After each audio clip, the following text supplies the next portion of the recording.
Now, did you know that as a result of working on the front line, intensive care staff have worked more than 1 million extra hours and have seen more death in the past year than they will have in their entire careers? Well, figures from the Intensive Care Society have revealed that following the pandemic, 1 in 2 ICU staff would benefit from psychological intervention. So who's caring for the caregivers? Well, before we speak to Professor Hugh Montgomery and Dr. Shond, who both work as ICU doctors, here's a look at the impact of coronavirus on those who keep us safe.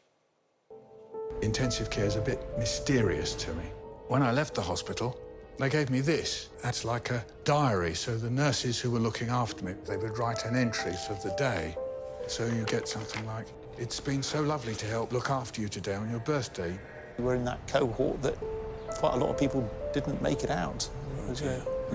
We were the same as everyone else. We lost about 42%. We lost a patient last night, and I think this one has hit me the hardest out of all of them. Hi, Mum, you all right? I'm scared that this corona will get you. I'm scared that we'll die. Rowena, please leave nursing. I do wonder what will happen if I ever catch it, because certain ethnic groups, like me, for example, don't survive as well as other people.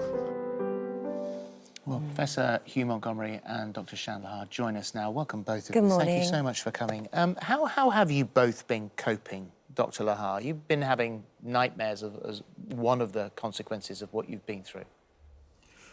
Hi, Phillip and Holly.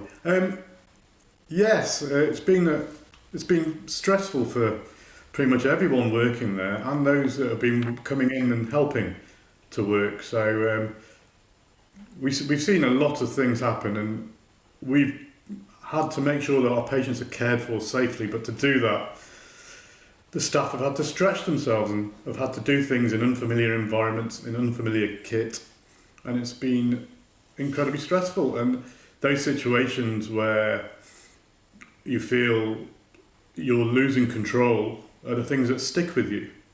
And the conversations that you have with families over a phone, something I'd never done prior to this pandemic, those things really affect you. You feel like you haven't done your job properly when you do it like that. So a lot of guilt comes with it, and you struggle with the consequences. How about you, Professor Montgomery?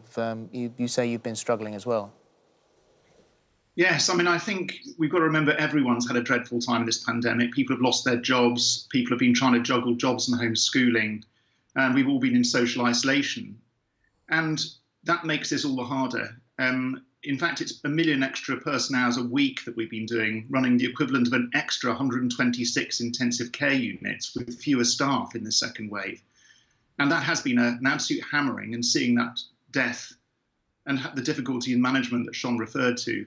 But then, like everyone else, we go home to no one, and there's no opportunity to defuse in the way that we otherwise would, maybe have gone down the pub or been able to talk socially. And that inability to vent, I've certainly personally felt has been very difficult, and I know that others have felt that too. Well, we started this by saying who cares for our caregivers, and hearing what you've just said there now, I think a lot of us will be thinking, well, what can we do? How can we help? And you've got the Intensive Care Society, and they're running a campaign to raise funds. How will those funds help people like yourselves? Professor. Well, if I start, then the first thing I'd say, thank you so much for your very clear messaging about vaccination. The first thing people can do to help us is get vaccinated. Because if you do, then you won't end up on our intensive care unit. So please listen to what Holly and Phil said earlier on, and Dr. Raj. I mean, that's the first thing you can do for us. So please heed what you've heard. The second is that, yes, we do have a fundraising campaign. The Intensive Care Society is a charity. We try to look after our members, and that's everybody. That's nurses, pharmacists, physiotherapists, doctors, everyone across all grades. And we're trying to support them with psychological help. You've heard that 1 in 2 of us perhaps need that professional help. And the NHS is too stretched to deliver it under conventional circumstances. So if you wish to donate, then please feel free to do that. And that will also support the education of those staff, something that normally they have to pay for themselves as well. So those are 2 things you could do.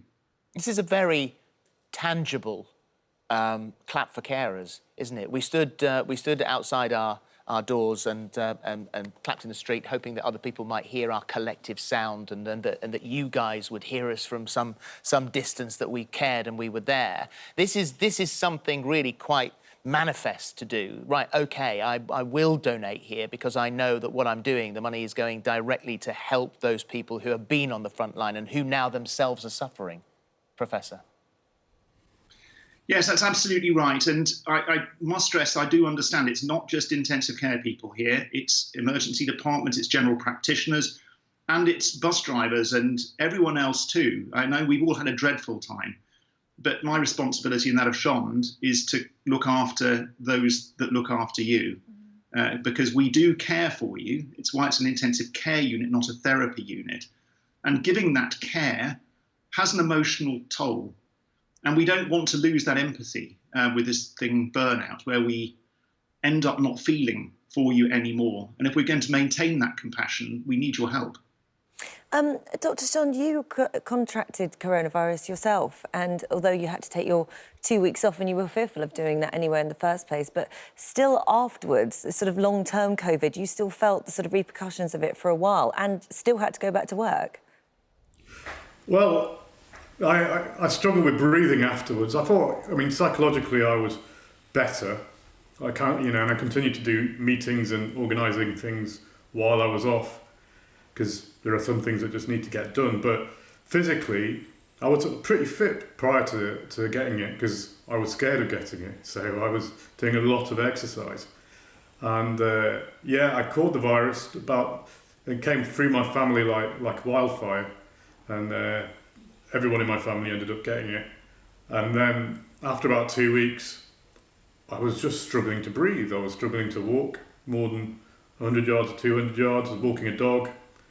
It was very difficult for another 2 or 3 weeks. And I didn't have to go back to work. I went back to work because I felt it was the right thing to do. I struggled a bit there. We prone patients regularly, the ones that are very sick, to try and improve their oxygen levels. And I remember standing at the foot of a bed, having turned the patient halfway and having to stop and catch a breath and feeling the sweat drip down with all the PPE on.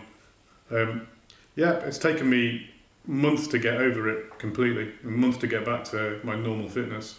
The documentary, The Story of Us, is tonight at 9 on ITV. And Hugh, do you think you'll be able to watch it? No, I don't think I will. In fact, even thinking about it is upsetting me even now. So no, I won't be watching it. I think it is a special piece of work because it was something we planned anyway. We had camera crews ready and embedded to try to explain what intensive care was about, because a year ago, remember, no one knew what it was about. They just had heard of life support machines. So the camera crews were already embedded when COVID struck. So the thing that's unusual about this is that it's got the narrative of people involved from the very first days, which most people have not got. And I think Kevin MacDonald, of course, who's an Oscar-winning director, has put together a very human tale. This isn't a documentary of fact, it's a story of people. And Professor, the reason why you say that it's upsetting, and it was in the brief, I read it this morning, where you said you can't watch it back because you've already lived that nightmare and you don't want to relive it again. Yeah, so it's public knowledge that my 17-year-old son died in May. So it's been a very difficult year for me. But I guess 120,000 people have lost lives and their families have also struggled. So I'm not alone in this. And I imagine that the families who've lost loved ones will not be watching either this evening. But for those personal reasons, it strikes home even more. I'm so sorry. I'm so sorry. I really am. Thank you for being here today, but more importantly than that, thank you for all of your work throughout this pandemic and always for yourselves, for your teams, for anyone like you that's going in every day and risking everything. I think it's the least we can do to watch this documentary tonight, and if we can find it within ourselves to help put some money in that fund. The Intensive Care Society is what we're talking about. We'll put links to it on our app. Thank you both. Thank you both. Thank you very much. Thank you. Thank you.